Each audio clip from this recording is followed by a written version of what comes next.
आपसे करना चाहते हैं। बोले क्या? राजा परीक्षित ने कहा महाराज ब्रह्मन् वेदुममीच्छामः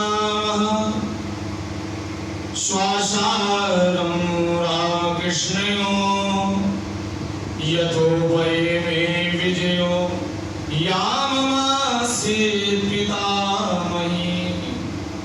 श्रोतुम् इच्छामि, हमारी सुनने की इच्छा है। क्या?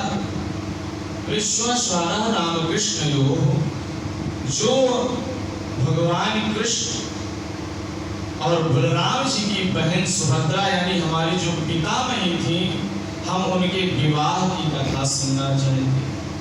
कैसे उन्होंने अपनी बहन का विवाह हमारे पितामह अर्जुन से किया था, ये हमारी इच्छा उत्कंठा।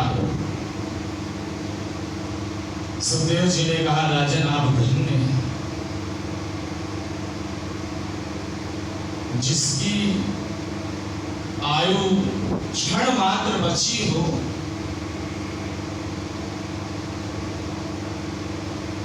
इस कलिकाल में बहुत बदलाव हो चुका। मृत्यु का समीप जैसे ही हमारे आई तो मनुष्य बहुत भयभीत हो जाता है, क्योंकि जब यमराज के दूत पास लेकर उनके दूत आते हैं और प्राण को खींचते हैं तो असह्य दुख होता है।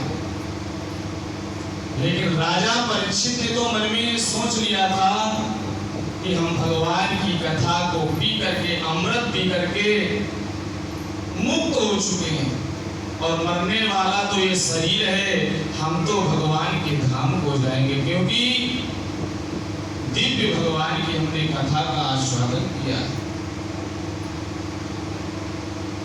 सुखदेव जी कहते राजन धन्य है आप जैसा परीक्षित, ना भूतो न भविष्यति, ना हुआ है और ना कभी होगा।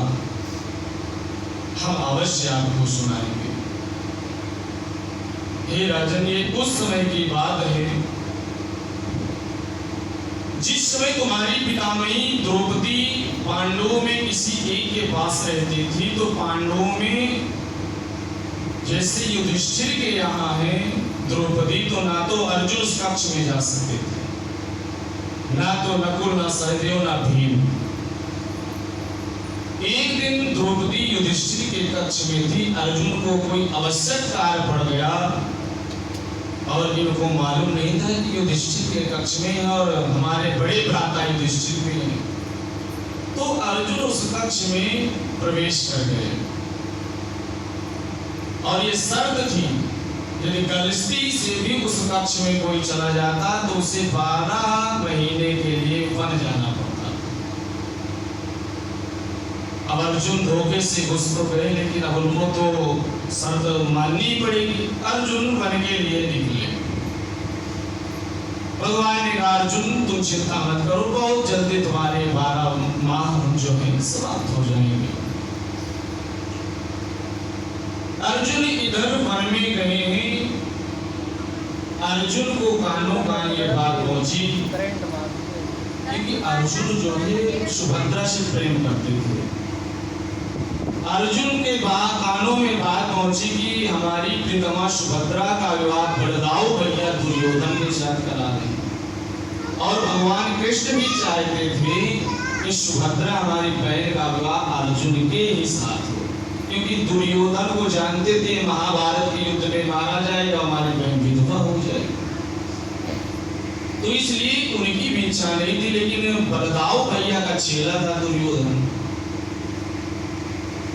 तो बलदाऊ भैया ने ये निर्णय ले लिया था कि अपनी बहन सुभद्रा का विवाह हम दुर्योधन के साथ करेंगे। भगवान ने ये बात अर्जुन से कही। अर्जुन ने कहा आप बड़े भैया हैं, उनकी बात को हम टाल भी नहीं सकते, उनके सामने हम कुछ कह भी नहीं सकते, इसलिए हे गोविंद अब आप ही कुछ करें, क्योंकि सर्वस्व अर्जुन ने भगवान को ही दे दिया। मेरी डोरी तो आपके ही हाथ में। भगवान कृष्ण ने कहा अर्जुन ठीक है, लेकिन तुम्हें इसमें कुछ भूमिका निभानी पड़ेगी। अर्जुन ने कहा वो क्या गोविंद?